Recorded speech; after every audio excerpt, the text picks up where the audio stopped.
afternoon.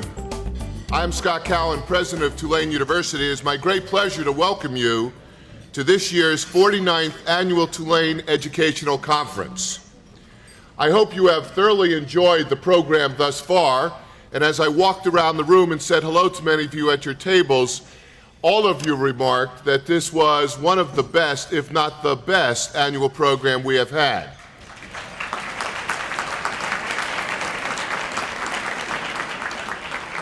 And I can tell you by looking out over the audience that this is without doubt the largest attendance we have had at such a conference in 49 years. As is often the case, however, we always save the best for the last. And our final speaker for the day is really a personal hero of mine, as well as Tulane's greatest friends, Lindy Boggs.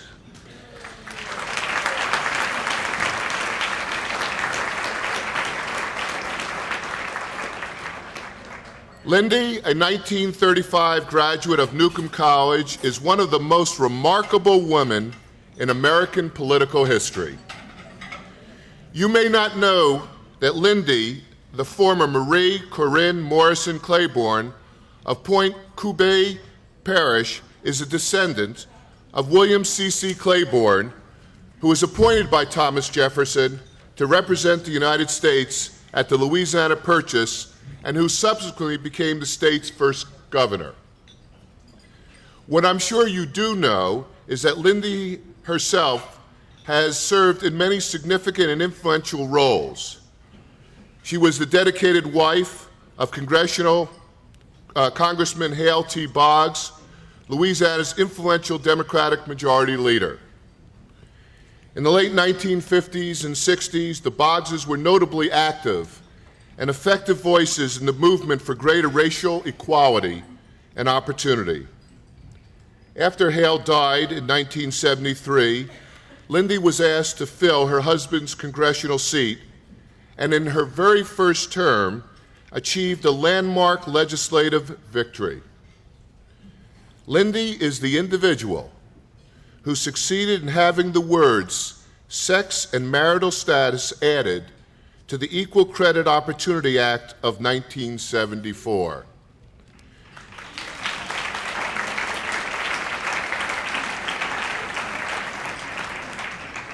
She served in Congress for 18 years, where she distinguished herself as a consensus builder and an active supporter of the Equal Rights Amendment.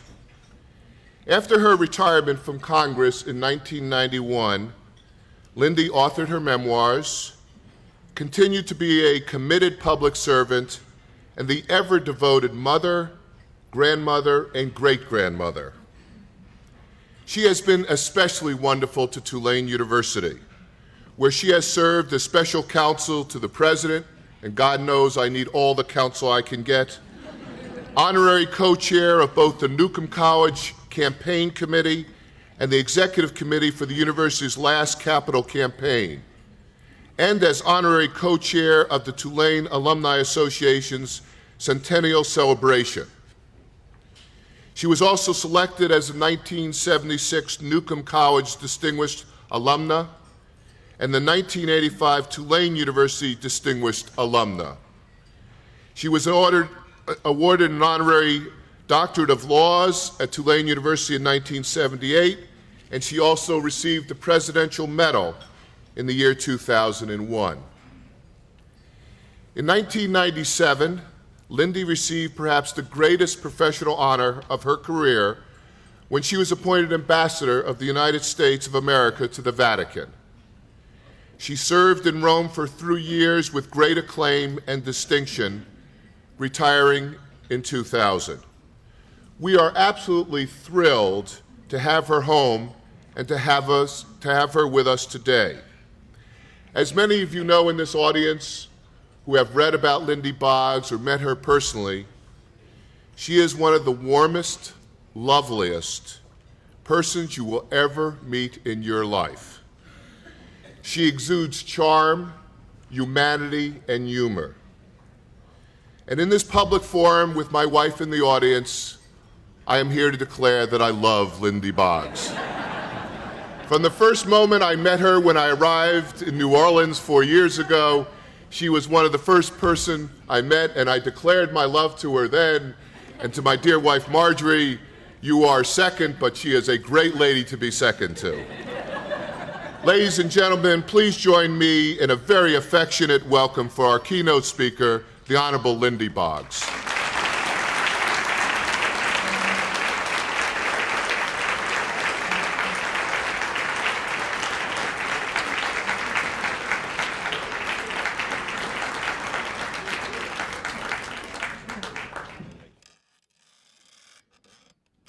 I love you too, Scott.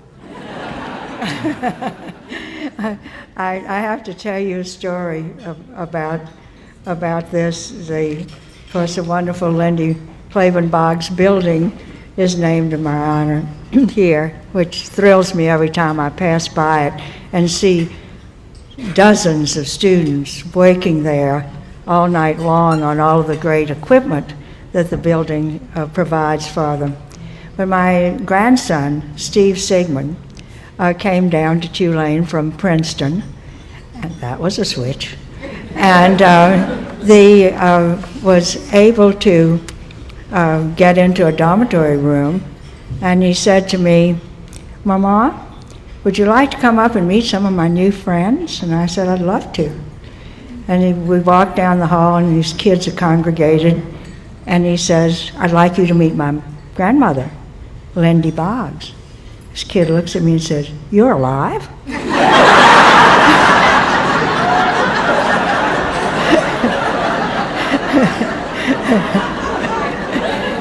"You're a building." So I'm extraordinarily proud to be alive, and I am so happy that being alive, I'm able to be here on this wonderful occasion with all of you.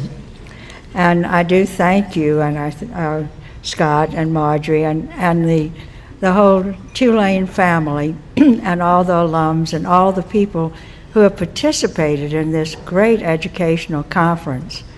And I'm extraordinarily proud to be here in the presence of Thomas Jefferson. Thomas Jefferson was one of the great heroes of my daughter, Barbara. Barbara, as many of you know, is my precious daughter who grew up to be the mayor of Princeton, but she died several years ago.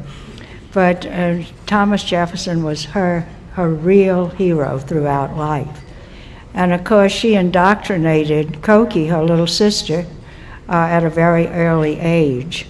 And we went, when Cokie was about 4.5, I guess, I had some young people from Louisiana. I tried to take them all to the family gallery at the Senate one day and was told that nobody under 5 could sit in the Senate gallery. So the next day we went to Monticello, and we went into the beautiful house, and the lovely hostesses were there in their costumes and so on, and there were little velvet ropes over the doors. And Cokie looked at this nice young docent and said, "What are those ropes for?" And the docent said, "Well, you see, dear, the things in this room belong to Mr. Jefferson, and they're very precious. And so we have the ropes there to protect these things." She said, "You mean you have them there to keep people out?" And the docent said, "Well, that's another way of saying it." She said, "Mr. Jefferson wouldn't like that."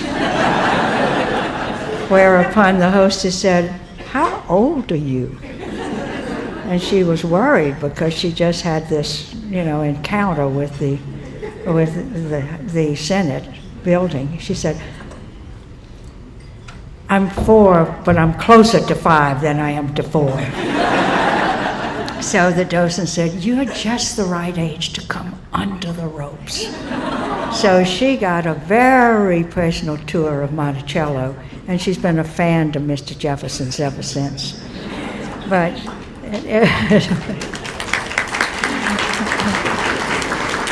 Mr. Coles, it's so nice to have you here as the fifth great-grandson of Thomas Jefferson. And it's nice to have you here not only with me, with the Claiborne, but with Livingstons and Wilkinsons and all the people who originally came with your ancestor to Louisiana. And it's wonderful to have you in this setting and to make certain that that you enchant us with all of the things that your great ancestor stood for.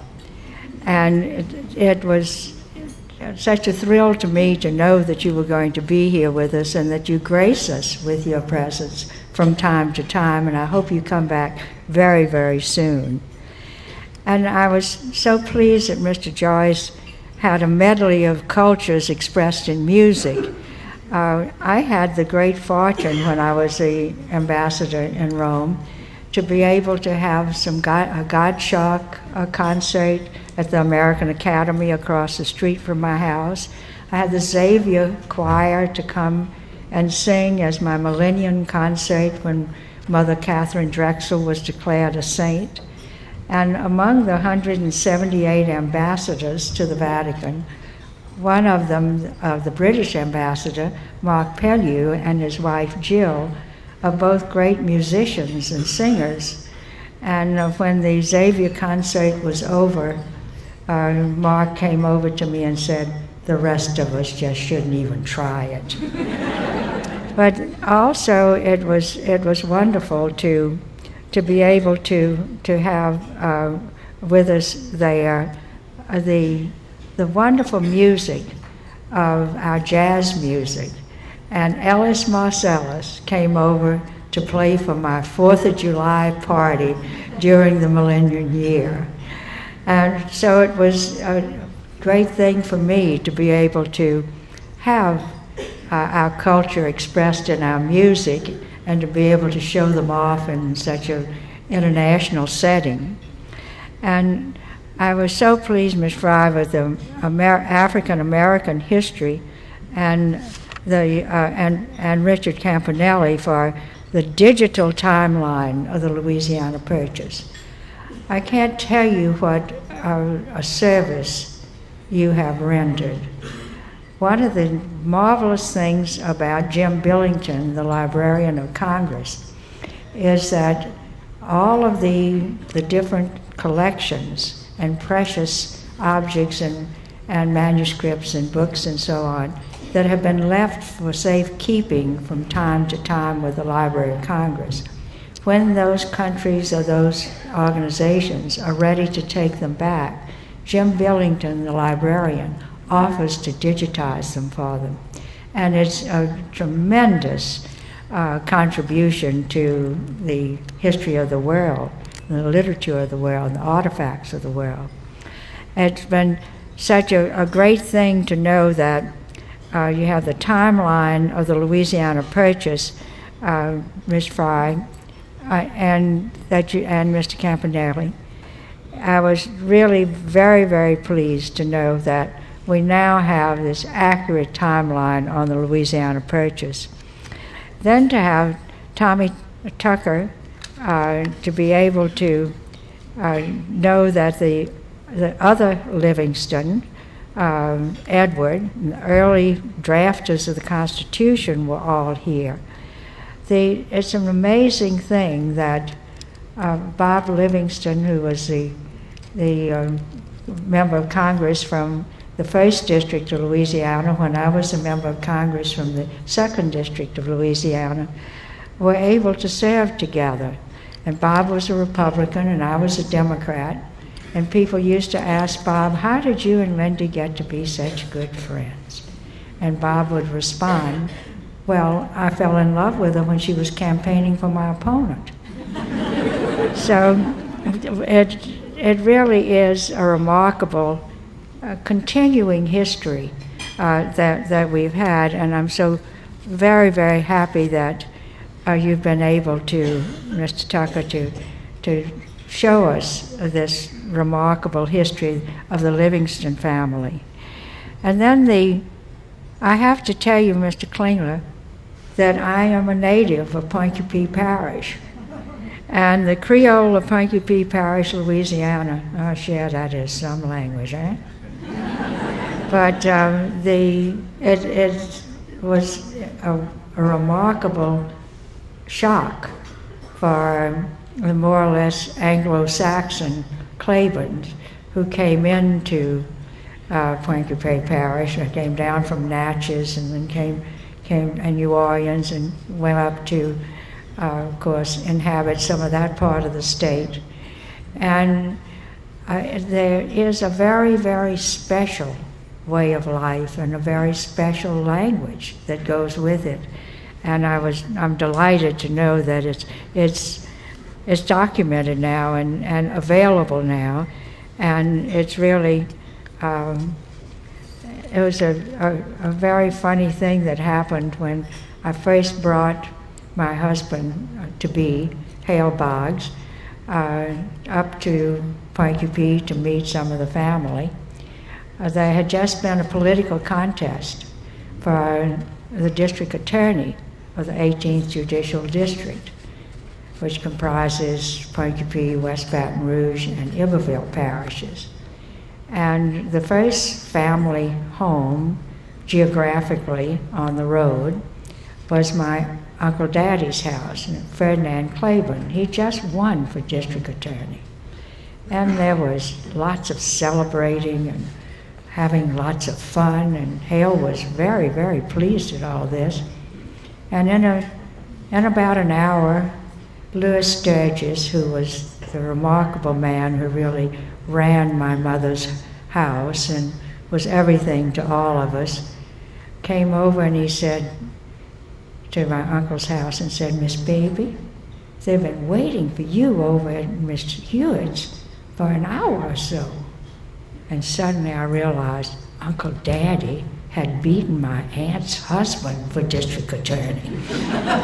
So it was, Hale kidded me so much about being such a politician, of celebrating with the winner and crying with the loser, that I came back to New Orleans and decided maybe I should tell a Jesuit about it.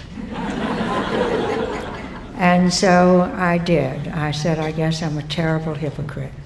I celebrated with the winner and I cried with the loser. And he looked at me and he said, "My dear, it's too bad you're a girl. You should have been a Jesuit."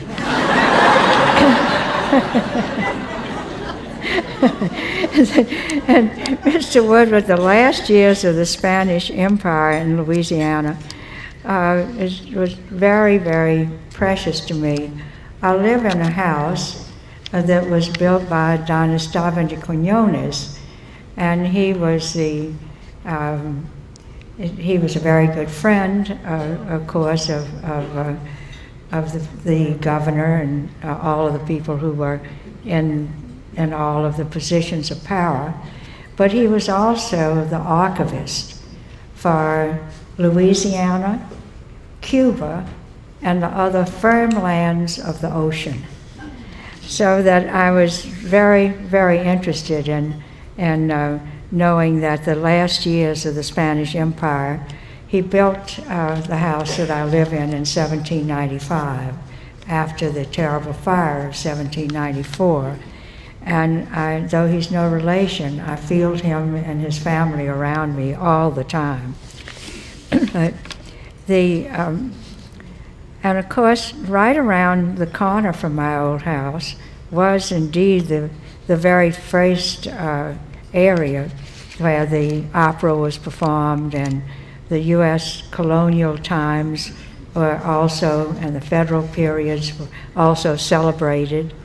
And it was right around the corner, of course, from my house that the old opera house stood. And then the black experience in New Orleans during the interregnum. Did you realize before this morning that half of the population, 4,000 people who were blacks of various kinds, there were half of the population of New Orleans. There were only 4,000 other people in New Orleans as well. and the richness with which they embellished our history. It's so wonderful to have it all expressed here so marvelously. So what a stellar cast you have been, and how grateful we are here at Tulane for your contributions. And so now I would like to tell you a little bit about the William Charles Cole Claiborne Odyssey. It was a very interesting thing, of course, that Bob Livingston's ancestor and Hugh Wilkinson's ancestor were all a part of the whole package that was brought by Jefferson down here to take hold of the whole Louisiana territory. And it was the most remarkable thing that anybody could possibly do. I was very pleased to be able to know that the William Charles Cole Claiborne Odyssey took in, of course, a great deal with the Congress of the United States. When he was a youngster, he was what we would now call a page in the Congress, first in New York, and then in Philadelphia, and then when they opened in Washington. And he was very, very anxious to someday become a member of Congress himself. And he consulted his good friend, Mr. Madison, about preparation to become a member of Congress.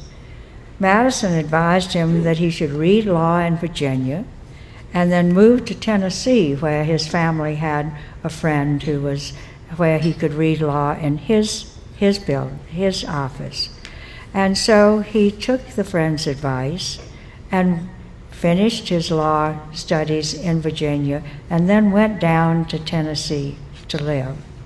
And of course, it was just about the time when Tennessee was vying as a territory, vying to become a state in the nation.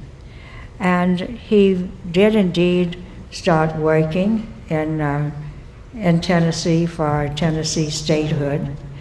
And when Tennessee, of course, became a state, Andrew Jackson was elected as its first member of Congress. And on a proportional basis to population, the new state had only one congressman. At that time, and of course for many years after that, the senators were appointed by the state legislature. And one of the senators of Tennessee got into some difficulties and had to resign from the Senate, whereupon the state legislature named Jackson to the seat in the House, in the Senate, leaving the House seat open. Well, young Claiborne ran for the House seat and was elected to the House seat. And he was seated by the House because he was only 23, and the constitutional age for being a member of the House is 25. He was seated by the House in circumvention of the Constitution. And this became the rule and remains the rule today, and was the rule that was used in the Adam Clayton Powell case when the courts tried to dismiss Adam Clayton Powell from the House, and the House called on the Claiborne precedent and said that only the House could seat and unseat its own members. It was a very special day to me when that occurred. My husband was a member of the House at the time, and I remember feeling a sort of a sense of jubilation that the House had asserted its own rightful place within the constitutional framework of the United States government. When the presidential elections were thrown into the House of Representatives, during the Jefferson times, Claiborne voted Tennessee for Jefferson on each of the ballots. The ballots were called over several days, and a majority was finally accorded to Jefferson. Can you imagine what would happen now if over 5 days voting with a weekend intervening, what would happen to the people being lobbied in the Congress?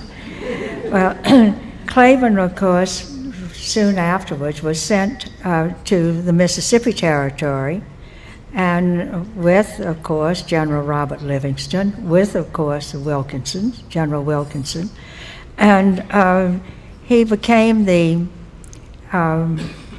of course, a very, very active young governor of the Mississippi Territory. All of you know the difficulties that they had. And of course, he had a great deal of introduction to the Spanish, and he also had the Indian problems, the uprisings, and all of that.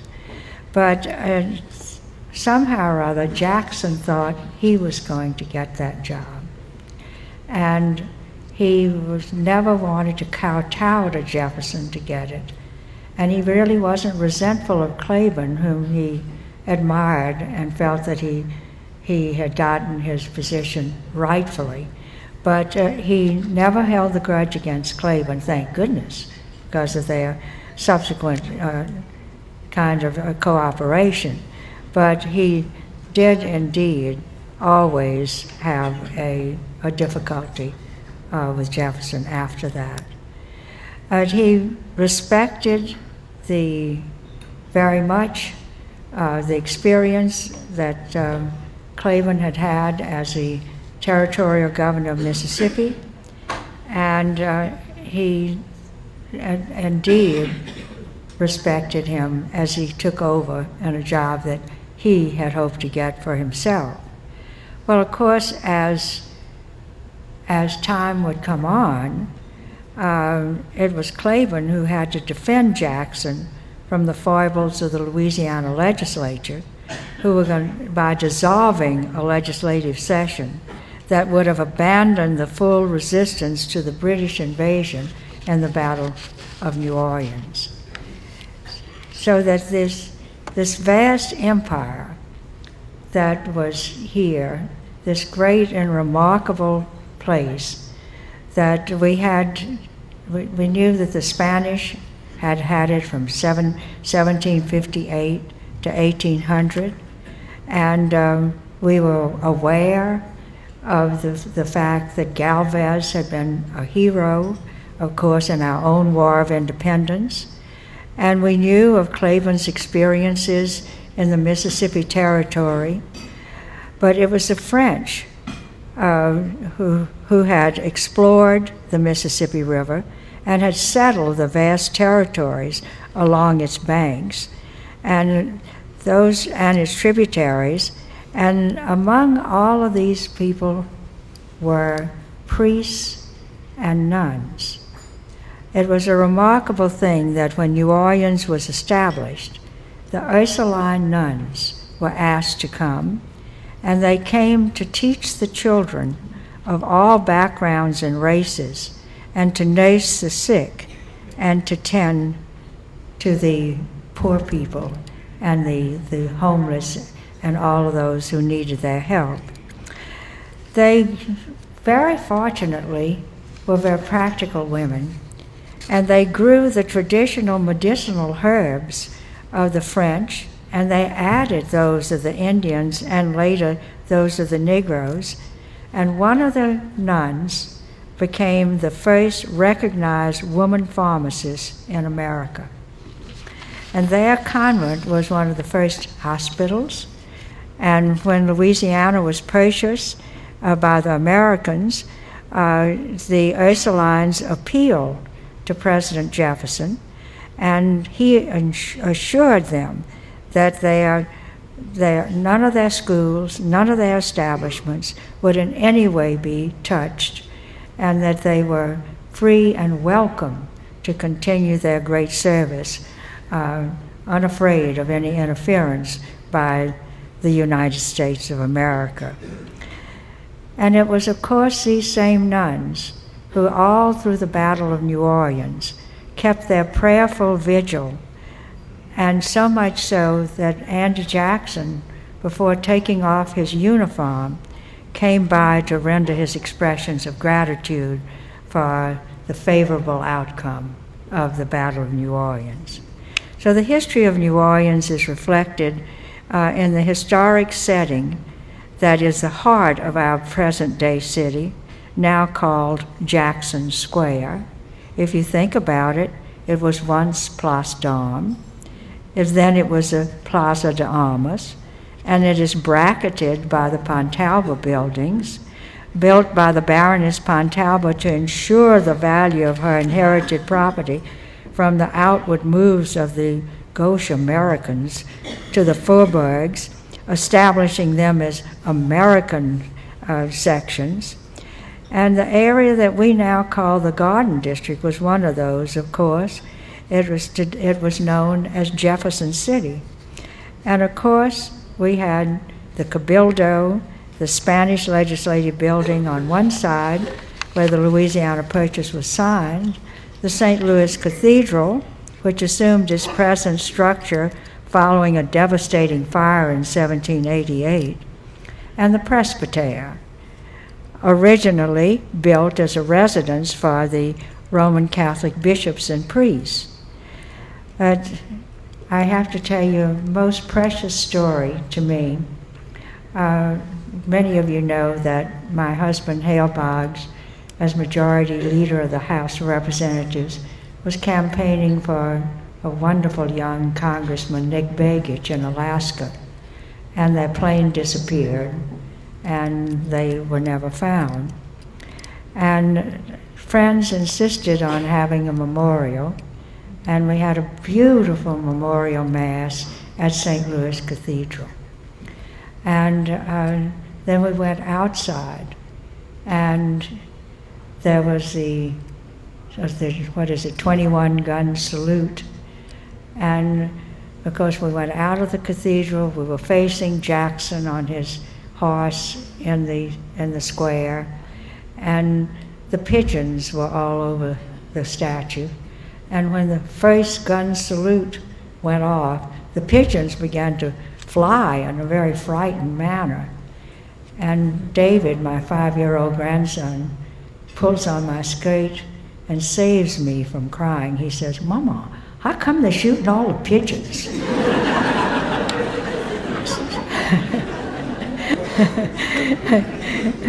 Well, William C.C. Claiborne's love for the Congress was a natural outgrowth of his own family experience.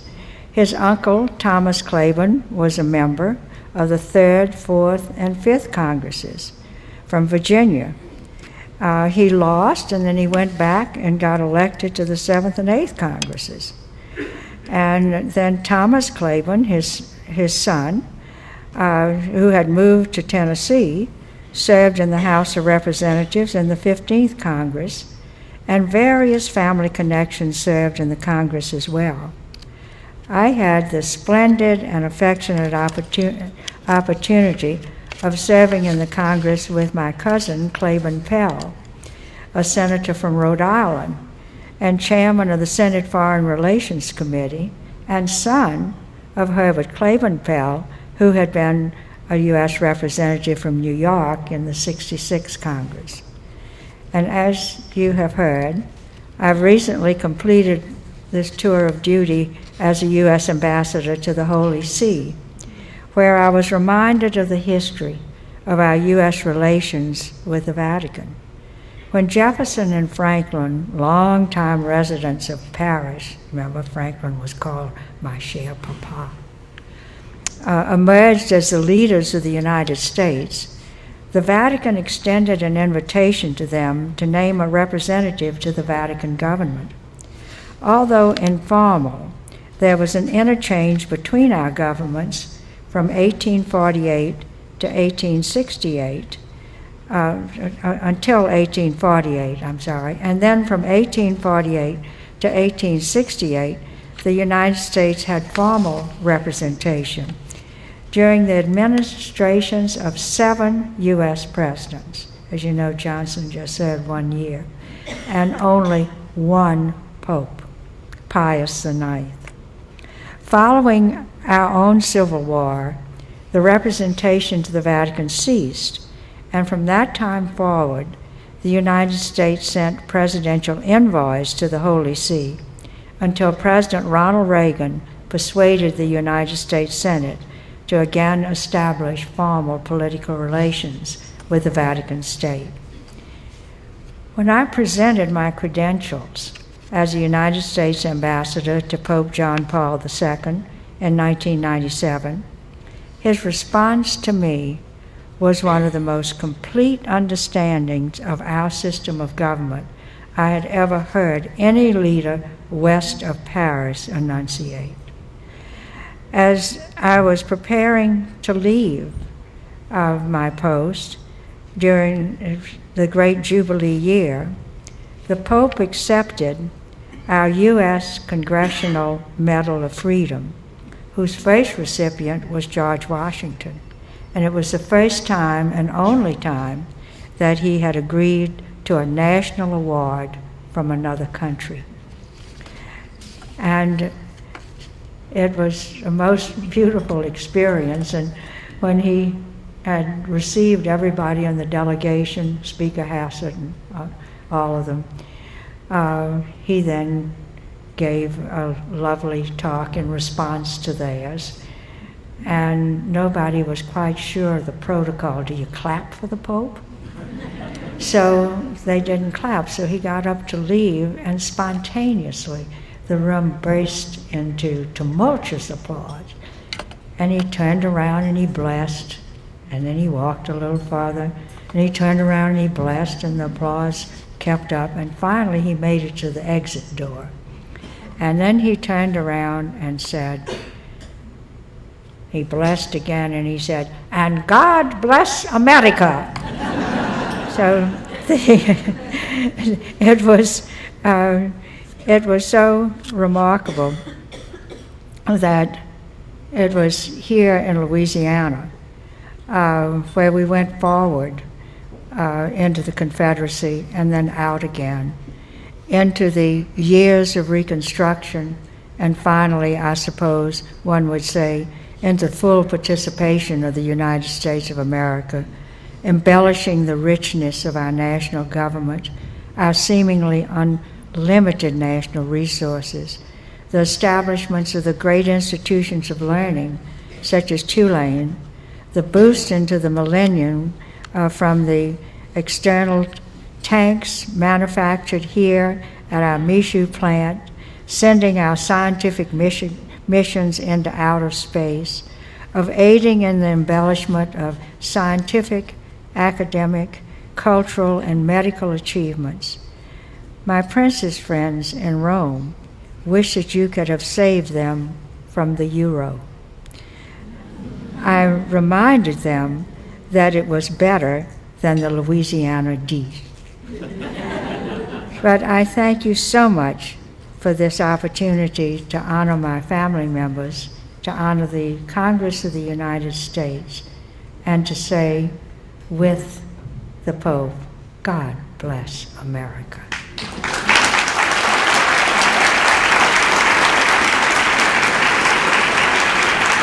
Thank you. Thank you very much.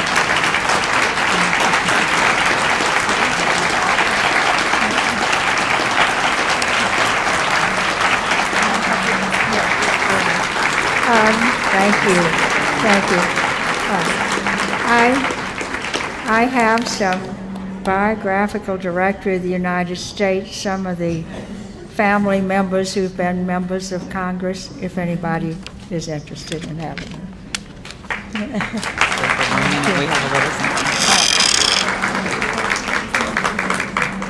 I know you all join me in agreeing that Lindy is indeed a Tulane treasure, a Louisiana treasure, and a national treasure. And Lindy, we have a gift for you. I'm a building.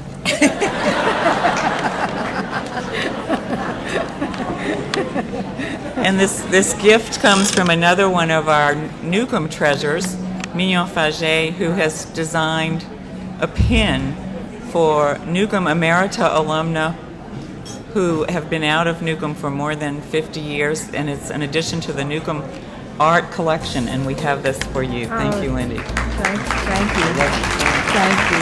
Thank